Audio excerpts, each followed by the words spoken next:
ਨਵੀਆਂ ਐਸਓਪੀਆਂ ਨੇ ਅਜਿਹੀ ਕਿਹੜੀ ਸਿਰਦਰਦੀ ਛੇੜਤੀ ਕਿ ਆਖਰ ਸਾਰੀ ਪ੍ਰਾਪਰਟੀ ਉੱਥੇ ਦੀ ਉੱਥੇ ਖੜ ਗਈ, ਜਿਹਦੇ ਕੋਲ ਹੈਗੀ ਆ ਭਾਈ ਤੁਸੀਂ ਰੱਖੋ, ਤੁਸੀਂ ਅੱਗੇ ਨਹੀਂ ਵੇਚ ਸਕਦੇ। ਤੁਹਾਡੀ ਪ੍ਰਾਪਰਟੀ ਹੈ 10 ਕਰੋੜ ਰੁਪਏ ਦੀ, ਕਿਉਂਕਿ ਪ੍ਰਾਪਰਟੀ ਚੰਡੀਗੜ੍ਹ ਸਸਤੀ ਨਹੀਂ ਹੈ। 10 ਕਰੋੜ 15 ਕਰੋੜ 20 ਕਰੋੜ 80 ਕਰੋੜ ਤੱਕ ਦੇ ਘਰ ਹੈ। ਤੁਸੀਂ ਕਿਸੇ ਨੂੰ ਵਿਲ ਨਹੀਂ ਕਰ ਸਕਦੇ, ਤੁਹਾਨੂੰ ਤੁਹਾਡੇ ਬੱਚਿਆਂ ਨੂੰ ਹੀ ਦਾਨ ਕਰਕੇ ਜਾਣੀ ਪੈਣੀ ਆ ਪ੍ਰਾਪਰਟੀ।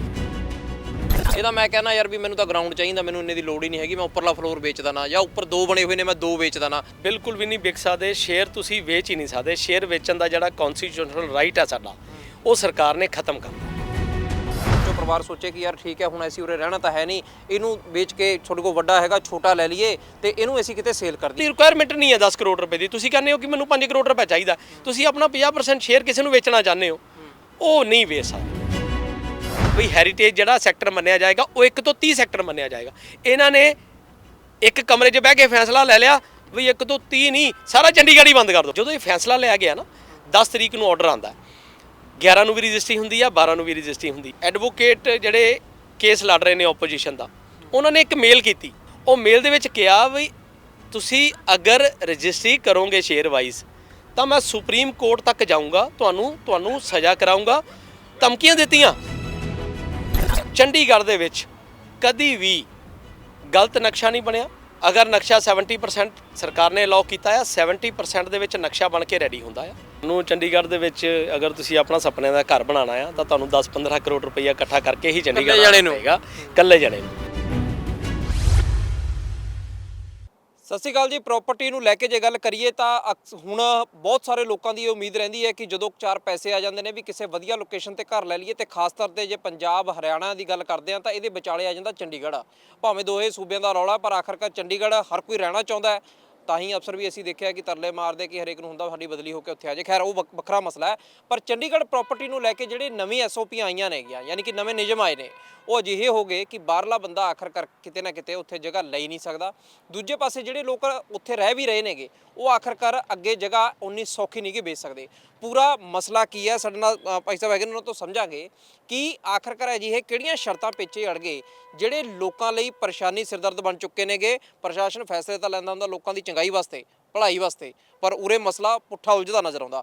ਭਾਈ ਸਾਹਿਬ ਦੇਖੀਏ ਜਿਹੜੇ ਹਿਸਾਬ ਦੇ ਨਾਲ ਇਹ ਪੂਰਾ ਮਸਲਾ ਉਲਝਿਆ, ਇਹ ਸਹੀ ਹੈ ਗੱਲ ਕਿ ਪਹਿਲੀ ਗੱਲ ਤਾਂ ਇਹ ਹਜੇ ਤੱਕ ਖੈਰ ਕਿਤੇ ਸੁਣਿਆ ਨਹੀਂ ਸੀ ਵੀ ਤੁਸੀਂ ਵਸੀਅਤ ਹੀ ਨਹੀਂ ਕਰ ਪਾਓਗੇ।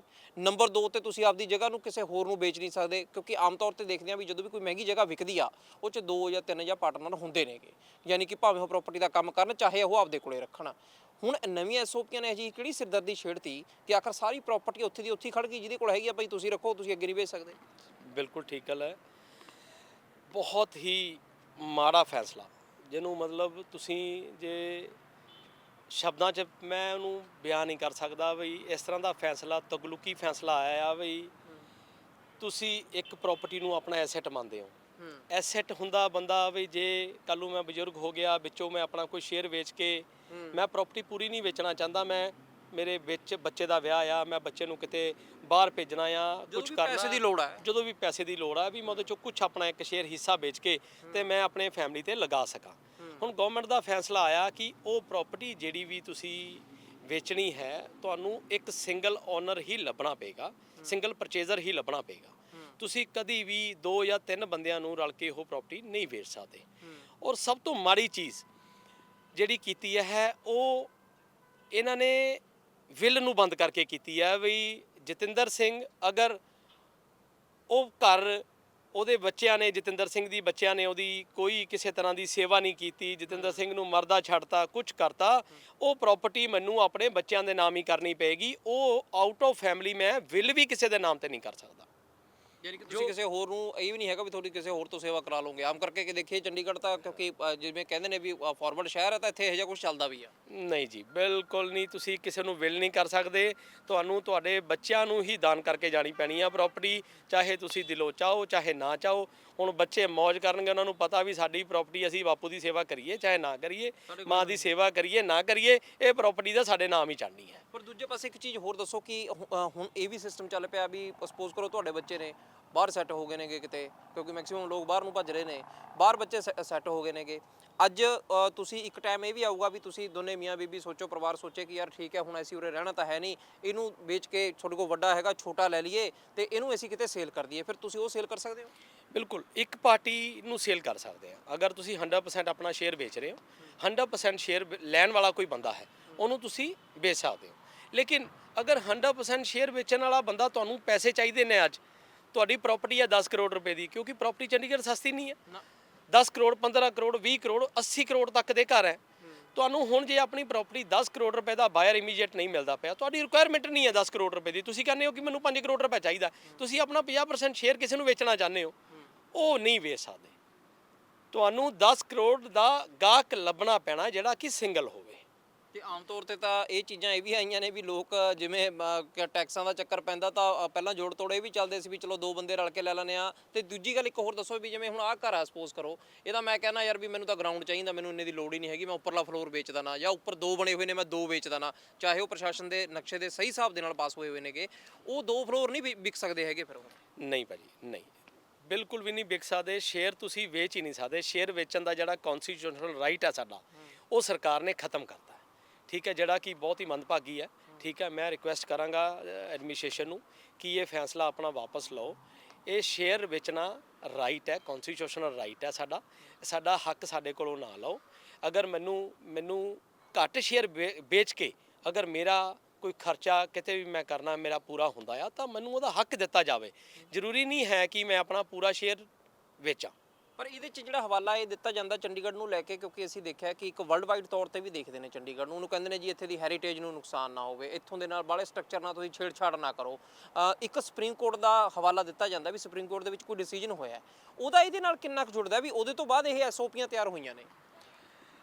ਜਿਹੜਾ ਸੁਪਰੀਮ ਕੋਰਟ ਦਾ ਫੈਸਲਾ ਆਇਆ ਜਿਹਦੇ ਵਿੱਚ ਹੈਰੀਟੇਜ ਅਨਾਉਂਸ ਕਰਨ ਦੀ ਗੱਲ ਕੀਤੀ ਗਈ ਹੈ, ਉਹਨਾਂ ਨੇ ਨਾ ਸੁਪਰੀਮ ਕੋਰਟ ਦਾ ਜਿਹੜਾ ਫੈਸਲਾ ਆਇਆ ਉਹਦੇ ਵਿੱਚ ਉਹਨਾਂ ਨੇ ਰਿਵਿਊ ਕਰਨ ਨੂੰ ਕਿਹਾ ਆ, ਹੈਰੀਟੇਜ ਕਮੇਟੀ ਨੂੰ ਕਿਹਾ ਆ ਕਿ ਅਗਰ ਕੋਈ ਵੀ ਗਲਤ ਨਕਸ਼ਾ ਬਣ ਰਿਹਾ ਆ, ਉਹ ਗਲਤ ਨਕਸ਼ਾ ਰੋਕਿਆ ਜਾਏ। ਅਗਰ ਗਲਤ ਕੰਸਟਰਕਸ਼ਨ ਹੋ ਰਹੀ ਹੈ, ਗਲਤ ਕੰਸਟਰਕਸ਼ਨ ਰੋਕੀ ਜਾਏ। ਅਗਰ ਵਾਕਈ ਘਰਾਂ ਨੂੰ ਫਲੋਰ ਵਾਈਜ਼ ਕਰਕੇ ਵੇਚਿਆ ਜਾ ਰਿਹਾ, ਉਹਨਾਂ ਦੀ ਫਲੋਰ ਰੋਕੀ ਜਾਏ। ਚੰਡੀਗੜ੍ਹ ਦੇ ਵਿੱਚ ਕਦੀ ਵੀ ਗਲਤ ਨਕਸ਼ਾ ਨਹੀਂ ਬਣਿਆ। ਅਗਰ ਨਕਸ਼ਾ 70% ਸਰਕਾਰ ਨੇ ਅਲਾਉ ਕੀਤਾ ਆ, 70% ਦੇ ਵਿੱਚ ਨਕਸ਼ਾ ਬਣ ਕੇ ਰੈਡੀ ਹੁੰਦਾ ਆ। ਕਦੀ ਵੀ 75% ਜਾਂ ਉਹ 80% ਨਕਸ਼ਾ ਕਿਸੇ ਨੇ ਰੈਡੀ ਨਹੀਂ ਕੀਤਾ, ਕਿਉਂਕਿ ਬਹੁਤ ਜ਼ਿਆਦਾ ਸਟਿਕਨੈਸ ਹੈ। ਦੂਸਰੇ ਨੰਬਰ ਤੇ ਜਿਹੜੀ ਹੈਰੀਟੇਜ ਕਮੇਟੀ ਹੈ, ਹੈਰੀਟੇਜ ਕਮੇਟੀ ਨੂੰ ਇਹ ਕਿਹਾ ਗਿਆ ਆ ਵੀ ਤੁਸੀਂ ਇਸ ਤੇ ਧਿਆਨ ਰੱਖੋ। ਹੁਣ ਜਿਹੜੀਆਂ ਹੈਰੀਟੇਜ ਕੀ ਹੁੰਦਾ ਆ ਕਿ ਅਗਰ ਕੋਈ ਪ੍ਰਾਪਰਟੀ 100 ਸਾਲ ਹੋ ਗਈ, ਇੰਡੀਵਿਜੂਅਲ ਮੇਰੇ ਹਾਊਸ ਨੂੰ ਤੁਸੀਂ ਹੈਰੀਟੇਜ ਨਹੀਂ ਅਨਾਉਂਸ ਕਰ ਸਕਦੇ। ਮੇਰੀ ਤਾਂ ਅੱਜ ਰਿਕੁਆਇਰਮੈਂਟ ਕੁਝ ਹੋਰ ਹੈ। ਅੱਜ ਮੈਂ ਇਕੱਲਾ ਆ, ਮੇਰੇ ਦੋ ਬੱਚੇ ਨੇ, ਕੱਲ੍ਹ ਨੂੰ ਮੇਰੇ ਬੱਚਿਆਂ ਦੇ ਬੱਚੇ ਹੋਣਗੇ, ਉਹਨਾਂ ਦੇ ਬੱਚਿਆਂ ਦੇ ਬੱਚੇ ਹੋਣਗੇ। ਇਹ ਹੁਣ ਘਰ ਨੂੰ ਮੈਂ ਸਾਰੀ ਜ਼ਿੰਦਗੀ ਇਸੇ ਤਰ੍ਹਾਂ ਸਟਰਕਚਰ 'ਚ ਨਹੀਂ ਰੱਖ ਸਕਦਾ। ਜੋ 10 ਸਾਲ ਦਾ ਬਾਅਦ ਦਾ ਸਰਕਾਰ ਦਾ ਨਕਸ਼ਾ ਹੋਏਗਾ, ਉਹ ਮੈਂ ਸਰਕਾਰ ਦਾ ਨਕਸ਼ਾ ਦੁਬਾਰਾ ਅਪਰੂਵ ਕਰਾਊਂਗਾ, ਉਸੇ ਹਿਸਾਬ ਨਾਲ ਕੋਠੀ ਢਾਊਂਗਾ, ਨਕਸ਼ੇ ਦੇ ਅਪਰੂਵ ਕਰਕੇ ਮੈਂ ਕੋਠੀ ਬਣਾਊਂਗਾ। ਲੇਕਿਨ ਅੱਜ ਇਹਨਾਂ ਨੇ ਕਹਿਤਾ ਕਿ ਉਹ ਵਾਲੇ ਜਿਹੜਾ ਸੁਪਰੀਮ ਕੋਰਟ ਦਾ ਆਰਡਰ ਹੈ, ਉਹ ਆਰਡਰ ਤੋਂ ਅਲੱਗ ਚੱਲਾਂਗੇ ਅਸੀਂ। ਉਹਦੇ ਵਿੱਚ ਫੈਸਲਾ ਕੀ ਲਿਆ ਗਿਆ ਵੀ ਹੈਰੀਟੇਜ ਜਿਹੜਾ ਸੈਕਟਰ ਮੰਨਿਆ ਜਾਏਗਾ, ਉਹ 1 ਤੋਂ 30 ਸੈਕਟਰ ਮੰਨਿਆ ਜਾਏਗਾ। ਇਹਨਾਂ ਨੇ ਇੱਕ ਕਮਰੇ 'ਚ ਬਹਿ ਕੇ ਫੈਸਲਾ ਲੈ ਲਿਆ ਵੀ 1 ਤੋਂ 30 ਨਹੀਂ, ਸਾਰਾ ਚੰਡੀਗੜ੍ਹ ਹੀ ਬੰਦ ਕਰ ਦਿਓ। ਹੁਣ ਭਾਜੀ ਚੰਡੀਗੜ੍ਹ ਦੇ ਵਿੱਚ 1 ਤੋਂ 30 ਸੈਕਟਰ ਹੈਰੀਟੇਜ ਨਹੀਂ ਹੈ। ਐਸ ਪਰ ਐਸਓਪੀ ਸਾਰਾ ਚੰਡੀਗੜ੍ਹ ਹੀ ਹੈਰੀਟੇਜ ਹੈ। ਯਾਨੀ ਕਿ ਸਾਰੇ ਨੂੰ ਉਹਨੂੰ ਕਲੱਬ ਕਰ ਲਿਆ ਉਹਨਾਂ ਨੇ, ਇਕੱਠਾ ਕਰਤਾ ਹੈਗਾ ਤੇ ਸਾਰੇ ਤੇ ਲਾਗੂ ਕਰਤੀਆਂ ਨੇ ਚੀਜ਼ਾਂ। ਪਰ ਇਹਦੇ 'ਚ ਇੱਕ ਚੀਜ਼ ਇਹ ਹੈ ਵੀ ਹੁਣ ਕਹਿਣ ਦਾ ਮਤਲਬ ਉਰੇ ਤਾਂ ਆਮ ਤੌਰ ਤੇ ਇਹ ਦੇਖਿਆ ਜਿਹੜਾ ਹੁਣ ਤੱਕ ਦਾ ਚੱਲਿਆ ਆਇਆ ਸਿਸਟਮ, ਖੈਰ ਅੱਗੇ ਨੂੰ ਚੱਲ ਵੀ ਰਿਹਾ ਹੈਗਾ ਇਹ, ਜਦੋਂ ਤੱਕ ਜੇ ਐਸਓਪੀਆਂ ਐਵੇਂ ਲਾਗੂ ਰਹਿੰਦੀਆਂ ਨੇ ਫਿਰ ਹਟ ਜੂਗਾ। ਕਿ ਜਿਹੜੇ ਫਿਰ ਕੋਈ ਬਾਹਰੋਂ ਲੋਕ ਆਉਂਦੇ ਨੇਗੇ, ਉਰੇ ਰਹਿੰਦੇ ਨੇ, ਉਹ ਸੋਚਦੇ ਨੇ ਵੀ ਮੈਂ ਉਰੇ ਘਰ ਬਣਾ ਲਾਂ, ਚਲੋ ਜੇ ਕਿਸੇ ਕੋਲ ਪੈਸੇ ਵਾਧੂ ਨੇਗੇ, ਜ਼ਿਆਦੇ ਨੇਗੇ, ਕਿਉਂਕਿ ਹੈ ਤਾਂ ਉਰੇ ਘਰ ਸਾਰੇ ਹੀ ਮਹਿੰਗੇ ਨੇਗੇ, ਯਾਨੀ ਕਿ ਉਹ ਫਿਰ ਘਰ ਆਪਦਾ ਨਹੀਂ ਬਣਾ ਸਕਦੇ, ਉਹਨਾਂ ਨੂੰ ਕਿਰਾਏ 'ਤੇ ਰਹਿਣਾ ਪਊਗਾ ਵੀ ਜਿੰਨਾ ਚਿਰ ਰਹਿਣਾ ਰਹਿ ਲਓ। ਬਿਲਕੁਲ, ਤੁਹਾਨੂੰ ਚੰਡੀਗੜ੍ਹ ਦੇ ਵਿੱਚ ਅਗਰ ਤੁਸੀਂ ਆਪਣਾ ਸੁਪਨੇ ਦਾ ਘਰ ਬਣਾਉਣਾ ਆ ਤਾਂ ਤੁਹਾਨੂੰ 10-15 ਕਰੋੜ ਰੁਪਈਆ ਇਕੱਠਾ ਕਰਕੇ ਹੀ ਚੰਡੀਗੜ੍ਹ ਜਾਣੇ ਨੂੰ ਪਏਗਾ, ਇਕੱਲੇ ਜਾਣੇ ਨੂੰ। ਠੀਕ ਹੈ, ਜਿਹੜਾ ਕਿ ਦੇਖੋ ਜੇ ਆਪਾਂ ਪਰਸੈਂਟੇਜ ਲਗਾਈਏ ਤਾਂ ਕਰੋੜਪਤੀ ਕਿੰਨੇ ਨੇ ਦੇਸ਼ ਦੇ ਵਿੱਚ। ਠੀਕ ਹੈ, ਇਹ ਬਹੁਤ ਗਲਤ ਫੈਸਲਾ ਆ, ਤੁਹਾਨੂੰ ਇਹ ਫੈਸਲਾ ਵਾਪਸ ਲੈਣਾ ਪਏਗਾ। ਔਰ ਮੈਂ ਅੱਜ ਸਾਡੀ ਜਿਹੜੀ ਐਜੀਟੇਸ਼ਨ ਸੀਗੀ ਸੈਕਟਰ 17 ਦੇ ਵਿੱਚ, ਉਸ ਐਜੀਟੇਸ਼ਨ 'ਚ ਮੈਂ ਅਨਾਉਂਸ ਕਰਕੇ ਆਇਆ ਵੀ ਮੈਂ 1 ਹਫ਼ਤਾ ਆਪਾਂ ਦੇਖਣਾ ਆ। ਅਗਰ ਸਰਕਾਰ ਨੇ ਐਸਓਪੀ ਵਾਪਸ ਲਈ ਤਾਂ ਠੀਕ ਹੈ, ਨਹੀਂ ਤਾਂ ਮੈਂ ਜਤਿੰਦਰ ਸਿੰਘ ਅਗਲੇ ਸੰਡੇ ਭੁੱਖ ਹੜਤਾਲ 'ਤੇ ਬੈਠਾਂਗਾ। ਉਦੋਂ ਤੱਕ ਬੈਠਾਂਗਾ ਜਦੋਂ ਤੱਕ ਇਹ ਫੈਸਲਾ ਵਾਪਸ ਨਹੀਂ ਹੋ ਜਾਂਦਾ। ਪਰ ਇਹਦੇ 'ਚ ਜਦੋਂ ਇਸ ਤਰ੍ਹਾਂ ਦੀ ਕੋਈ ਐਸਓਪੀਆਂ ਤਿਆਰ ਹੁੰਦੀਆਂ ਨੇ, ਸਿਸਟਮ ਦੀ ਤਿਆਰ ਹੁੰਦੀਆਂ ਨੇ, ਤਾਂ ਆਮ ਤੌਰ ਤੇ ਹੁੰਦਾ ਵੀ ਇਹਦੇ ਵਾਸਤੇ ਕੋਈ ਪਬਲਿਕ ਨੋਟਿਸ ਕੱਢਿਆ ਜਾਂਦਾ ਹੈ ਵੀ ਤੁਸੀਂ ਆਪਦੇ ਇਤਰਾਜ਼ ਦੇ ਦਿਓ ਜੀ, ਜਾਂ ਫਿਰ ਉਹਦੇ 'ਚ ਹੁੰਦਾ ਵੀ ਇਹ ਤੁਸੀਂ ਆਪਦੀ ਰਾਏ ਦੇ ਸਕਦੇ ਹੋ, ਕੋਈ ਚੰਗਾ ਸੁਝਾਅ ਵੀ ਹੋ ਸਕਦਾ ਹੈ। ਪਹਿਲਾਂ ਕਿਸੇ ਨਾਲ ਕੋਈ ਗੱਲਬਾਤ ਯਾਨੀ ਕਿ ਕੋਈ ਸਲਾਹ ਵਾਲੀ ਨਹੀਂ ਹੋਈ ਹੈਗੀ ਕਿਸੇ ਨਾਲ ਵੀ ਚਲਾਓ? ਨਹੀਂ, ਕਿਸੇ ਨਾਲ ਮੈਂ ਤਕਰੀਬਨ ਚੰਡੀਗੜ੍ਹ ਦੀ ਸਾਰੀਆਂ ਪਾਰਟੀਆਂ ਦੇ ਨਾਲ ਟੱਚ 'ਚ ਹਾਂ। ਐਸੋਸੀਏਸ਼ਨਸ, ਵੈਲਫੇਅਰ ਐਸੋਸੀਏਸ਼ਨ ਦੇ ਟੱਚ 'ਚ ਹਾਂ। ਹਰ ਇੱਕ ਜਿੰਨੇ ਵੀ ਪ੍ਰੈਜ਼ੀਡੈਂਟ ਚੇਅਰਮੈਨਸ ਹੈ, ਕਿਸੇ ਨਾਲ ਇਹਨਾਂ ਨੇ ਕੋਈ ਵੀ ਡਿਸਕਸ਼ਨ ਕਰਨ ਦੀ ਕੋਸ਼ਿਸ਼ ਨਹੀਂ ਕੀਤੀ। ਔਰ ਤੁਸੀਂ ਯਕੀਨ ਨਹੀਂ ਮੰਨਣਾ, ਅਸੀਂ ਡੀਸੀ ਸਾਹਿਬ ਤੋਂ ਟਾਈਮ ਮੰਗਦੇ ਰਹੇ ਵੀ ਡੀਸੀ ਸਾਹਿਬ ਸਾਨੂੰ ਟਾਈਮ ਦਿਓ, ਅਸੀਂ ਆਪਣੇ ਦੱਸਣਾ ਚਾਹੁੰਦੇ ਹਾਂ, ਸਾਡੇ ਐਡਵੋਕੇਟਸ ਸਾਨੂੰ ਦੱਸਣਾ ਚਾਹੁੰਦੇ ਨੇ, ਬਰੀਫ 'ਚ ਦੱਸਣਾ ਚਾਹੁੰਦੇ ਨੇ ਬਈ ਇਹ ਚੀਜ਼ ਜਿਹੜੀ ਹੈਗੀ ਆ, ਇਹ ਸੁਪਰੀਮ ਕੋਰਟ ਦੇ ਆਰਡਰ ਦੇ ਵਿੱਚ ਐਕਚੁਅਲ ਫੈਕਟਸ ਹੈ ਕੀ ਹੈ। ਸਾਨੂੰ ਲੱਗ ਰਿਹਾ ਕਿ ਤੁਹਾਡੇ ਤੱਕ ਗਲਤ ਖਬਰਾਂ ਪਹੁੰਚ ਰਹੀਆਂ ਨੇ। ਉਹਦੇ ਵਿੱਚ ਨਾ ਇੱਕ ਛੋਟੀ ਜਿਹੀ ਜਿਹੜੀ ਆਪਾਂ ਗੱਲ ਮਿਸ ਕਰ ਗਏ, ਜਦੋਂ ਇਹ ਫੈਸਲਾ ਲਿਆ ਗਿਆ ਨਾ 10 ਤਰੀਕ ਨੂੰ ਆਰਡਰ ਆਉਂਦਾ, 11 ਨੂੰ ਵੀ ਰਜਿਸਟਰੀ ਹੁੰਦੀ ਆ, 12 ਨੂੰ ਵੀ ਰਜਿਸਟਰੀ ਹੁੰਦੀ ਆ। 12 ਨੂੰ ਇੱਕ ਮਿਸਟਰ ਐਡਵੋਕੇਟ ਜਿਹੜੇ ਕੇਸ ਲੜ ਰਹੇ ਨੇ ਆਪੋਜੀਸ਼ਨ ਦਾ, ਉਹਨਾਂ ਨੇ ਇੱਕ ਮੇਲ ਕੀਤੀ ਡੀਸੀ ਸਾਹਿਬ ਪੂਰੇ ਐਡਮਿਨਿਸਟ੍ਰੇਸ਼ਨ ਨੂੰ, ਇੱਕ ਮੇਲ ਕੀਤੀ। ਉਹ ਮੇਲ ਦੇ ਵਿੱਚ ਕਿਹਾ ਵੀ ਤੁਸੀਂ ਅਗਰ ਰਜਿਸਟਰੀ ਕਰੋਗੇ ਸ਼ੇਅਰ ਵਾਈਜ਼ ਤਾਂ ਮੈਂ ਸੁਪਰੀਮ ਕੋਰਟ ਤੱਕ ਜਾਊਂਗਾ, ਤੁਹਾਨੂੰ ਸਜ਼ਾ ਕਰਾਊਂਗਾ। ਧਮਕੀਆਂ ਦਿੱਤੀਆਂ, ਸਿੱਧੀਆਂ ਧਮਕੀਆਂ ਦਿੱਤੀਆਂ। ਔਰ ਦੇਖੋ ਉਹਦੇ ਵਿੱਚ ਲਾਸਟ ਵਿੱਚ ਕੀ ਲਿਖਿਆ ਗਿਆ, ਚਲੋ ਠੀਕ ਆ ਤੁਸੀਂ ਕਹਿਤਾ, ਤੁਸੀਂ ਸਟੈਂਡ ਕਰੋ ਆਪਣੀ ਗੱਲ ਤੇ। ਲਾਸਟ ਵਿੱਚ ਕੀ ਲਿਖਿਆ ਲਾਈਨਾਂ ਦੇ ਵਿੱਚ ਕਿ ਅਗਰ ਤੁਸੀਂ ਜਿਹੜੀ ਇਹ ਮੇਲ ਤੁਹਾਨੂੰ ਭੇਜ ਰਿਹਾ ਆ, ਇਹ ਕੌਨਫੀਡੈਂਸ਼ੀਅਲ ਰੱਖਣੀ ਹੈ, ਇਹ ਤੁਸੀਂ ਕਿਸੇ ਨੂੰ ਫਾਰਵਰਡ ਨਹੀਂ ਕਰ ਸਕਦੇ, ਇਹਦਾ ਤੁਸੀਂ ਪ੍ਰਿੰਟ ਨਹੀਂ ਲੈ ਸਕਦੇ। ਅੱਛਾ, ਇਹ ਵੀ ਬੋਲਦੀ ਹੈ। ਇਹ ਲਾਈਨਾਂ ਦੇ ਵਿੱਚ ਲਿਖਿਆ ਗਿਆ, ਮੈਂ ਖੁਦ ਪੜ੍ਹ ਕੇ ਆਇਆ ਜਾ ਕੇ। ਅਸੀਂ ਆਰਟੀਆਈ ਦੇ ਵਿੱਚ ਸਰਕਾਰ ਤੋਂ, ਐਡਮਿਨਿਸਟ੍ਰੇਸ਼ਨ ਤੋਂ ਉਹਦਾ ਪ੍ਰਿੰਟ ਮੰਗ ਰਹੇ ਹਾਂ, ਜਿਹੜਾ ਕਿ ਹਾਲੇ ਤੱਕ ਸਾਨੂੰ ਪ੍ਰੂਵ ਨਹੀਂ ਕੀਤਾ ਗਿਆ। ਜਿਹੜੀ ਕਿ ਇਹ ਮਤਲਬ ਤੁਸੀਂ ਇਹ ਸੋਚੋ, ਸ਼ਰੇਆਮ ਧਮਕੀ ਹੈ। ਐਡਮਿਨਿਸਟ੍ਰੇਸ਼ਨ ਨੂੰ ਧਮਕੀ ਦੇ ਕੇ ਤੁਸੀਂ ਕੰਮ ਕਰਾ ਰਹੇ ਹੋ। ਇਸ ਤਰ੍ਹਾਂ ਧਮਕੀਆਂ ਨਾਲ ਇਹ ਜਿਹੜਾ ਸਮਾਰਟ ਸਿਟੀ ਸਾਡਾ ਹੈਗਾ, ਸਿਟੀ ਬਿਊਟੀਫੁਲ, ਇਹ ਨਹੀਂ ਚੱਲ ਸਕਦਾ। ਜੇ ਆਪਾਂ ਪੈਸੇ 'ਚ ਲਾਸ ਲਾਈਏ ਤਾਂ ਕੋਈ ਪੈਮਾਨਾ ਹੀ ਨਹੀਂ ਹੋਣਾ ਵੀ ਕਿੰਨੇ ਕਰੋੜ ਰੁਪਏ ਦਾ, ਕਿਉਂਕਿ ਰੈਵਨਿਊ ਤਾਂ ਫਿਰ ਸਰਕਾਰ ਨੂੰ ਵੀ ਜਾਂਦਾ। ਜੇ ਕੋਈ ਟ੍ਰਾਂਸਫਰ ਕਰਾਉਂਦਾ ਹੋਰ ਕਰਦਾ, ਉਹ 'ਤੇ ਸਟਾਂਪ ਵੀ ਲੱਗਦੇ ਨੇ, 100 ਚੀਜ਼ਾਂ ਹੁੰਦੀਆਂ ਨੇਗੀਆਂ, ਉਹ ਤਾਂ ਫਿਰ ਰੈਵਨਿਊ ਦਾ ਵੀ ਸਰਕਾਰ ਨੂੰ ਫਰਕ ਪਿਆਊਗਾ। ਬਹੁਤ ਵੱਡਾ ਲਾਸ ਹੈ, ਬਹੁਤ ਵੱਡਾ ਲਾਸ ਹੈ। ਮੈਂ ਜਿਹੜੇ ਰਜਿਸਟਰੀ ਕਲਰਕ ਹੈ, ਮੈਂ ਪਰਸਨਲ ਤੌਰ 'ਤੇ ਉਹਨਾਂ ਕੋਲ ਗਿਆ ਸੀ। ਮੈਂ ਉਹਨਾਂ ਨੂੰ ਪੁੱਛਿਆ ਵੀ ਕਿੰਨੀਆਂ ਰਜਿਸਟਰੀਆਂ ਹੋ ਰਹੀਆਂ ਨੇ। ਉਹ ਕਹਿੰਦੇ ਜੀ ਵਿਹਲੇ ਬੈਠੇ ਆ, ਰਜਿਸਟਰੀਆਂ ਹੋਣਗੀਆਂ ਕਿੱਥੋਂ, ਕਿਉਂਕਿ ਪਹਿਲਾਂ ਤਾਂ ਇਹਨਾਂ ਨੇ ਜਿਸ ਦਿਨ ਫੈਸਲਾ ਆਇਆ ਉਸ ਦਿਨ ਤਾਂ ਇਹਨਾਂ ਨੇ ਸਾਰੀਆਂ ਰਜਿਸਟਰੀਆਂ ਰੋਕਤੀਆਂ ਸੀ। ਵਿਦਿਨ ਫੈਮਿਲੀ ਰਜਿਸਟਰੀ ਵੀ ਰੋਕਤੀ ਸੀ, ਉਹ ਵੀ ਹੁਣ 2 ਦਿਨ ਪਹਿਲਾਂ ਸ਼ੁਰੂ ਕੀਤੀ ਹੈ ਇਹਨਾਂ ਨੇ। ਉਦੋਂ ਅੱਜ ਦੀ ਡੇਟ ਦੇ ਵਿੱਚ ਅਗਰ ਤੁਸੀਂ ਬੀਇੰਗ ਮੈਂ ਪ੍ਰੋਪਰਟੀ ਦਾ ਕੰਮ ਕਰ ਰਿਹਾ ਹਾਂ, ਮੈਂ ਆਪਣਾ ਪਰਸਨਲ ਦੱਸ ਸਕਦਾ ਕਿ ਘੱਟੋ ਘੱਟ ਜਿਹੜੀ ਮੇਰੇ ਸਰਕਲ ਦੇ ਵਿੱਚ ਜਿੰਨਾ ਕੁ ਲਾਸ ਹੋਇਆ ਆ ਮੇਰੇ ਕਲਾਇੰਟਸ ਨੂੰ ਜਾਂ ਮੇਰੇ ਫਾਈਨੈਂਸਰਸ ਨੂੰ, ਉਹ ਤਕਰੀਬਨ 100 ਤੋਂ 200 ਕਰੋੜ ਰੁਪਏ ਦੀ ਟ੍ਰਾਂਜੈਕਸ਼ਨ ਇਸ ਵਕਤ ਚੰਡੀਗੜ੍ਹ 'ਚ ਰੁਕ ਚੁੱਕੀ ਹੈ, ਜਿਹੜਾ ਕਿ ਲਾਸ ਹੈ। ਅਗਰ ਆਪਾਂ 100 ਕਰੋੜ ਰੁਪਏ ਦੀ ਟ੍ਰਾਂਜੈਕਸ਼ਨ ਤੁਹਾਡੀ ਮਹੀਨੇ ਦੀ ਹੋ ਰਹੀ ਹੈ, 200 ਕਰੋੜ ਰੁਪਏ ਦੀ ਹੋ ਰਹੀ ਹੈ, ਉਹਦਾ 5% ਲਗਾਓ, ਉਹਦਾ 5% ਗਵਰਨਮੈਂਟ ਨੂੰ ਜਾ ਰਿਹਾ ਸੀਗਾ।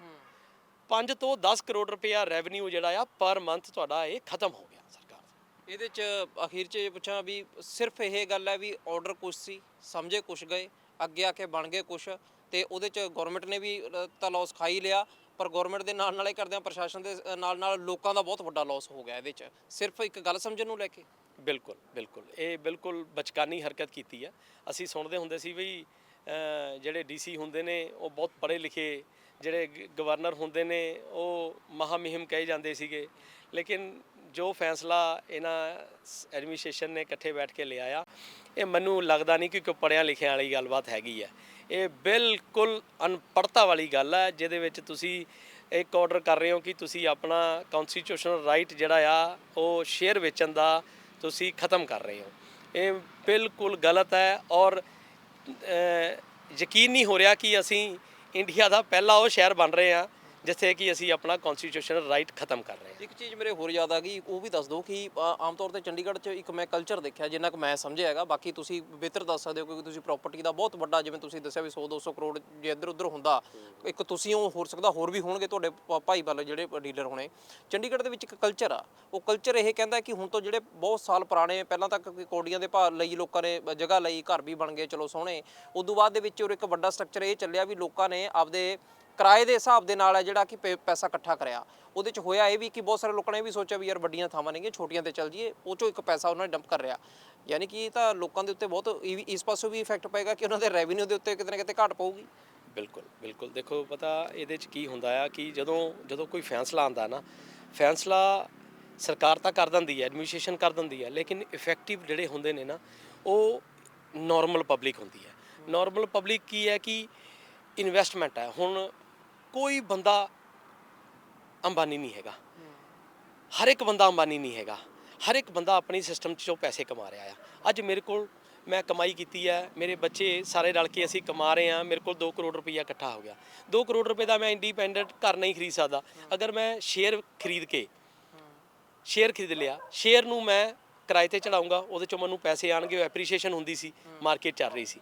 ਲੇਕਿਨ ਉਹ ਅੱਜ ਉਹ 2 ਕਰੋੜ ਰੁਪਈਆ ਮੈਨੂੰ ਉਦੋਂ ਤੱਕ ਵੇਟ ਕਰਨੀ ਪਏਗੀ ਜਦੋਂ ਤੱਕ 10 ਕਰੋੜ ਰੁਪਈਆ 15 ਕਰੋੜ ਰੁਪਈਆ ਨਹੀਂ ਹੋ ਜਾਂਦਾ। ਮੈਨੂੰ ਉਹ ਬੈਂਕਾਂ 'ਚ ਹੀ ਰੱਖਣਾ ਪਏਗਾ, ਜਿਹੜਾ ਕਿ ਬਹੁਤ ਗਲਤ ਹੈ, ਬਹੁਤ ਗਲਤ। ਬਿਲਕੁਲ ਇਹ ਐਸਓਪੀਆਂ ਨੇ ਜੇ ਕਹੀਏ ਕਿ ਸਾਰਾ ਸਿਸਟਮ ਹਿਲਾ ਕੇ ਰੱਖਤਾ। ਤੇ ਹੁਣ ਆਖਰਕਾਰ ਗੱਲ ਇਹ ਕਿ ਕਿਉਂਕਿ ਇਹਦੇ ਨਾਲ ਖੁਦ ਗਵਰਨਮੈਂਟ ਦਾ ਵੀ ਜਾਂ ਕਹੀਏ ਕਿ ਐਡਮਿਨਿਸਟ੍ਰੇਸ਼ਨ ਦਾ ਵੀ ਇੱਕ ਰੈਵਨਿਊ ਸਿਸਟਮ ਜੁੜਿਆ ਹੋਇਆ ਤੇ ਹੁਣ ਤੱਕ ਦੇਖਦੀ ਆਏ ਆ ਕਿ ਜਦੋਂ ਵੀ ਸੂਬਿਆਂ ਦੇ ਵਿੱਚ ਵੀ ਅਸੀਂ ਆਮ ਤੌਰ ਤੇ ਦੇਖਿਆ ਕਿ ਜਦੋਂ ਰਜਿਸਟਰੀਆਂ ਰੁਕ ਜਾਂਦੀਆਂ ਨੇ, ਚਾਹੇ ਉਹ ਵੈਸੇ ਵੀ ਕਈ ਵਾਰੀ ਬਲੌਕ ਕਰ ਦਿੰਦੇ ਨੇ, ਤਾਂ ਉਦੋਂ ਵੱਡਾ ਰੈਵਨਿਊ ਝਟਕਾ ਲੱਗਦਾ। ਤੇ ਚੰਡੀਗੜ੍ਹ ਦੇ ਵਿੱਚ ਜੇ ਜਿਸ ਤਰ੍ਹਾਂ ਦੇ ਨਾਲ ਪੂਰਾ ਇੱਕ ਸਿਸਟਮ ਹੀ ਬਦਲਤਾ, ਉਹਦੇ ਨਾਲ ਲੱਗਦਾ ਵੀ ਲੋਕਾਂ ਨੂੰ ਤਾਂ ਨੁਕਸਾਨ ਹੋਊਗਾ ਹੀ ਹੋਊਗਾ। ਤੇ ਲੋਕਾਂ ਨੂੰ ਇਹ ਵੀ ਲੱਗਦਾ ਵੀ ਜਿਹੜੇ ਲੋਕ ਥੋੜੇ ਪੈਸਿਆਂ ਦੇ ਨਾਲ ਆਪਦੇ ਕੋਈ ਸੁਪਨਾ ਪੂਰਾ ਕਰ ਲੈਂਦੇ ਸੀ ਵੀ ਚੰਡੀਗੜ੍ਹ ਰਹਿਣਾ ਹੈ, ਉਹ ਚੀਜ਼ ਤੋਂ ਸ਼ਾਇਦ ਉਹ ਦੂਰ ਹੁੰਦੇ ਹੋਏ ਨਜ਼ਰ ਆਉਣਗੇ। ਕਰ ਉਡੀਕ ਤਾਂ ਇਹੀ ਚੀਜ਼ ਦੀ ਕਿ ਇਹ ਚੀਜ਼ਾਂ ਦੁਬਾਰਾ ਰਿਵਾਈਜ਼ ਹੋਣਗੀਆਂ। ਵੀਡੀਓ ਜਰਨਲਿਸਟ ਅਮਨ ਦੇ ਨਾਲ ਸਮੀਤ ਸਿੰਘ, ਰੋਜ਼ਾਨਾ ਸਪੋਕਸਮੈਨ ਟੀਵੀ, ਚੰਡੀਗੜ੍ਹ।